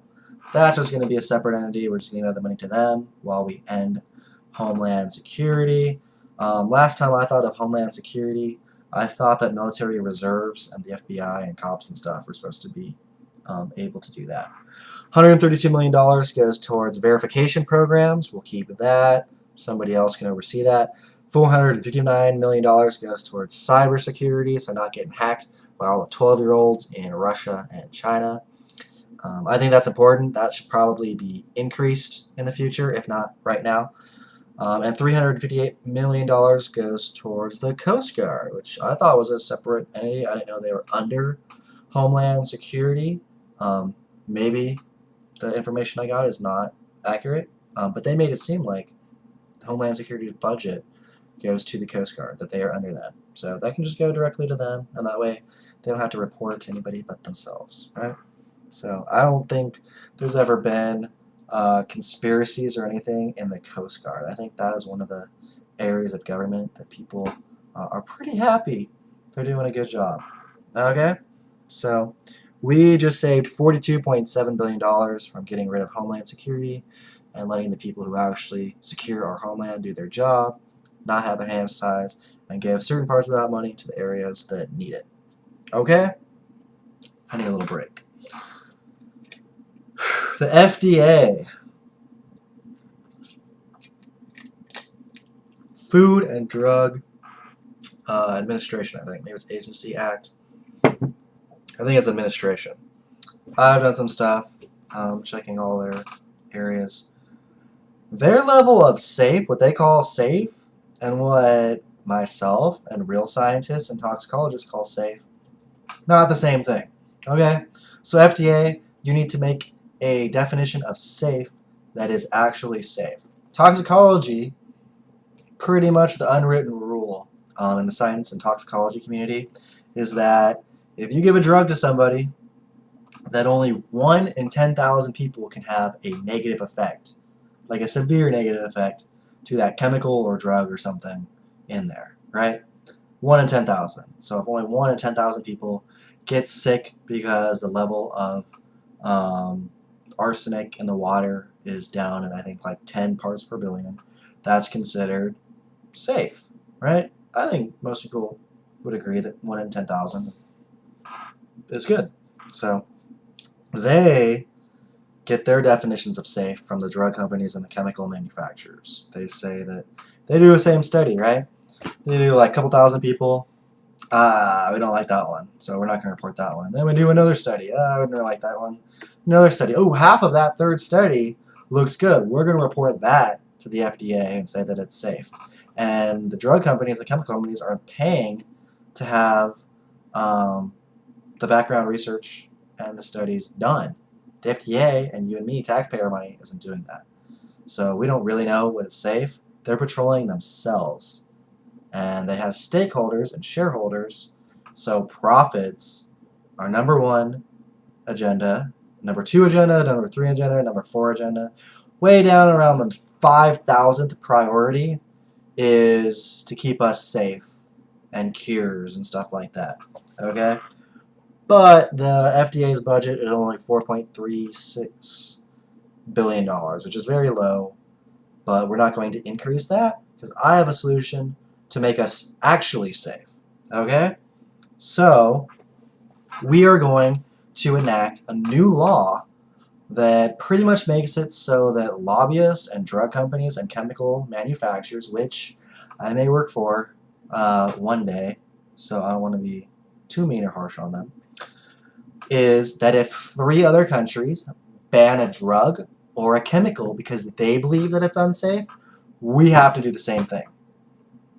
Perfect. We're getting other people in other countries to spend their taxpayer money and do the work for us to keep us safe. So, if a new drug, there was that like diabetes drug that killed like tens of thousands of people that all the other countries were banning and we banned it last. Now we're going to be banning it a lot sooner. Okay? So, we're going to be saving a lot of lives and probably a lot of money, and people will be as close to my definition of safe as we can get for a while. Okay? FEMA, we're ending FEMA. States know what to do. They don't want their hands tied.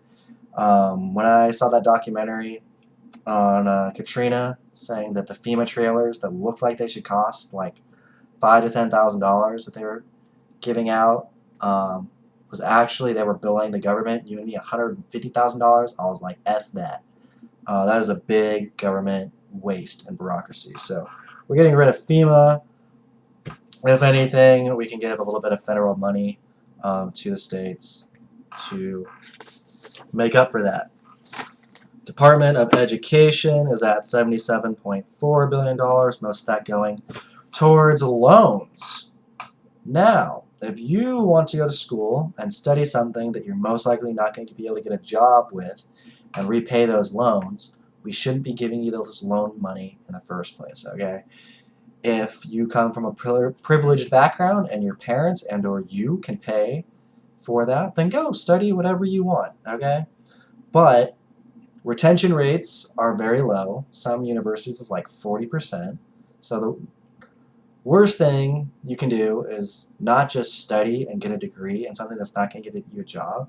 The worst thing you can do is go to school for 2 or 3 years and not get a degree and still have tons of student loans and not have, the certification to hopefully get jobs or help you get a job. So we are only going to give out federal student loans to students that have a GPA of a 3.0 GPA and enroll in degree, training, or certification programs with an 80% job placement. So I'm sorry, psychology majors, but as of right now, you are the most unemployed sector of people with bachelor's degrees. So you are most likely not going to be able to get government student loans to go to school, study psychology. Now you might be able to get around this and do a business and psychology at the same time. Okay, so there's still ways around it. I'm not hating on psychology just because it's considered a soft science, and I'm a chemist, which is considered like a hard science. Okay, so but this is going to save they say that everybody should have access to a college level education. I don't think everybody should. Some people are, um, business savvy, but they're not book smart, and they're not going to make it in college. But they can open their own business, right? Who says that we have to be giving $40,000-$50,000 per year to somebody to go to college compared to helping them open their own business and give them a loan to do that? Economics-wise, I think getting people that are business savvy, that have a good plan, will help generate more money in the future than people going to college that most likely aren't going to be able to make it through all 4 years. Okay? You think I missed something, right? I tackled all the issues. But wait, national defense, right? That's tricky. You got to go on like blogs and stuff. Getting hard resources to show you where our money goes towards national defense is kind of shady. They don't really tell you that.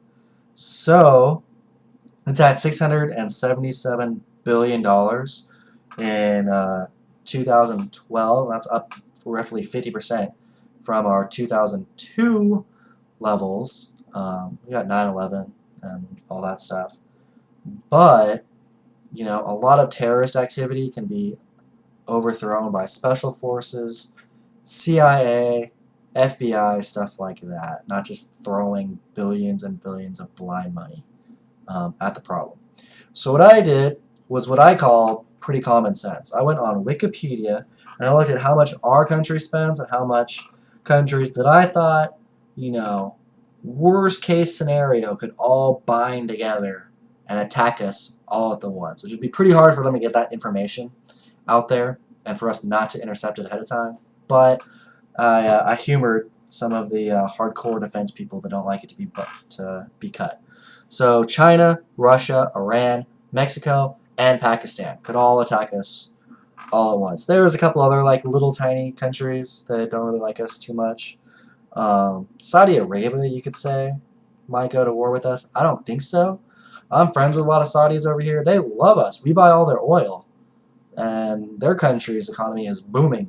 Most of them love the United States. They're not going to war with the United States. And they're freaking cool. They have a very good sense of humor. Saudis, your sense of humor, very good, right? We're not going to be offending them very easily. They have much thicker skin than people from other countries. So I like Saudis.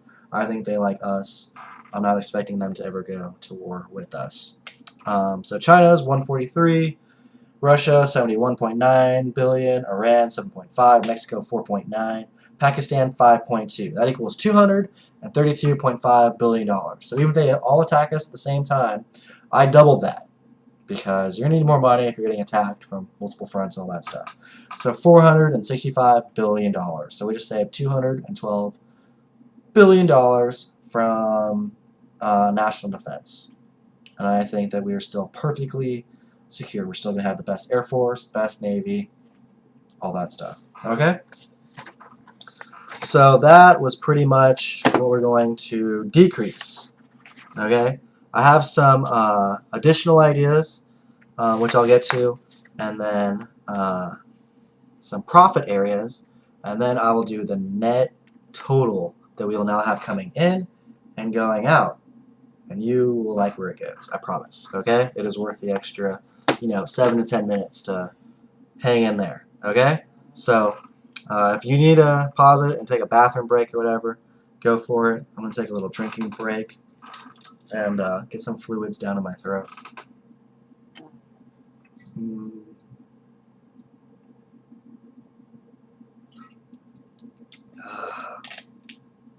I'm a whiskey guy. I don't drink that vodka stuff.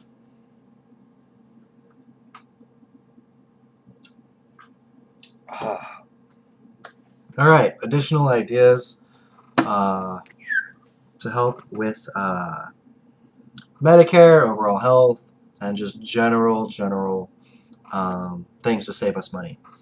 We are going to prescribe diet and exercise. Whenever you don't have a blood pressure, cholesterol, or weight, what do they use? Imminent threat to dying, we are going to describe diet and exercise for 2 years to you before putting you on to medicine that you have to take the rest of your life that costs a lot more. Okay? So we're going to try it the good old-fashioned way. Okay? And we can also, incorporate the food stamp program towards people who are obese to help them with nutrition, going to see nutritionists, doing the gym membership type stuff. So that should help. One thing that's not anywhere on this budget and doesn't really have anything is called the Black Budget. Sounds pretty badass, and it is pretty freaking cool. The president basically gets 30 to 50 billion dollars is the estimate. No one probably really knows what it is. Of You call it fun money. I would call it extremely stressful money, and it's basically stuff that is the dirty work that the government does with like the CIA and other people that you and I don't want to have to know because we'll have nightmares and it's just above our understanding of how to keep us safe and stuff. But the best way you can keep people safe and save lives isn't by, meddling in other countries' affairs. It's curing something. So if I was president, and which I can't be because I'm not 35, but I'm getting there, so wish me luck sometime down the road. I think I have to make a lot more rich friends and make a lot more money before I can ever run. But use part of this. I want to make a black budget scientific organization of like the top scientists, right? We're going to hire 1,000 of the top scientists, pay them $200,000 per year. So that's $200 million, and then give $800 million towards instrumentation and supplies. And their goal is going to be to cure something, whatever they think the easiest thing is to do. This way, the lobbyists and the drug companies and stuff can't overthrow the research and just treat, make you live longer and suck more and more money from you, okay? Not only that, but we are going to set up a country-by-country system so that, us, like we have diabetes is one of our biggest problems. Here, China, breast cancer, huge problem. UK, cerebrovascular, I don't know if I did that, problems. Strokes, basically. India, lung disease. So instead of us all doing the same shit, like studying the same diseases and everything, we are going to branch out and specialize. So each major country is going to pick one disease that matters pretty much the most to them and just concentrate on curing that one disease, okay? So if we were to cure either type 1 or type 2 diabetes, or India got lung, basically if any of these countries came up with a cure, every country is going to save a ton of money, okay? And we're saving lives. So another idea is to make at-home tests, right? Everybody's been to the doctor's office and they put that little Q-tip down there, they're like, and it's like, oh, you have strep throat in 5 minutes, right? I'm pretty sure if somebody can shove something down your throat, put it around, and then put it in something to say that it turned red or blue or whatever, that it's positive, that this is, warrants you getting a prescription for antibiotics or whatever, that we can do this for a lot of stuff. So like STDs, strep, bronchitis, a lot of stuff. I think there should be, little $2, $5, $10 tests that you can do at home, and if it turns positive, that you can cut out the doctor middleman and the nurses and all the waiting, plus it's more confidential. So, if you don't want somebody looking at your private parts to see if you have an STD and you just want to go buy a little $5 test, be like, hey, pharmacist, it's positive, give me the antibiotics for it. We're going to save a ton of money. People are going to do it. The incident rates of a lot of stuff, especially STDs, can go down. I think that is a great thing. Okay? Now, another fun part, profits. How are we going to make more money? Okay? I was talking about Social Security and Medicare. You're paying into that because now you're working longer for payroll taxes. $78.1 billion more from Social Security. The little bit amount more, you're looking at like $10, $20 billion into Medicare. I actually didn't put that in there because we're not really going to make any more money off of Medicare unless you raise the payroll taxes, which I didn't want to do. Okay. Good but tricky thing we're going to do is we are going to lower corporate tax rates from 35% down to 20%. I didn't take the average of every single country, but that seemed to me about the average from when I was just looking at like, a dozen of them. But all the loopholes, price transferring, and profit transferring is now going to be made illegal. So you can't give yourself $1 billion. You can't write a check for Bermuda or Ireland consultation fee of $1 billion and transfer your profits to another country with lower corporate taxes. Okay, you got to pay if you do business in the U.S. and the majority of your profits are done in the U.S. You got to pay the 20% taxes on that. I think that that's fair. Okay, the individuals pay more than that. All right. So, how much is this going to raise? You would be extremely, extremely surprised. So, based on these 2012 numbers, from what we get in, that 2.59 billion figure that I gave you guys earlier, that we get in revenue from 2012, only, let's see on this, corporate income taxes, $281 billion. And they have all the money. But income taxes made up $1.179 billion. But the people don't have all the money. The corporations, a couple people have a lot of money, but it's mainly the corporations, okay? So I tried to find out how much all the U.S. corporations make every year, and I couldn't get that exact figure, but they said that this year they had record profits before taxes in the third quarter of $1.97 trillion, okay? And they said that a couple other times that in the first quarter it was like $1.645 trillion. So I went a little conservative on a per quarter basis, and it said that projecting in the future that we should average $1.6 trillion of profits for all of our companies. Okay?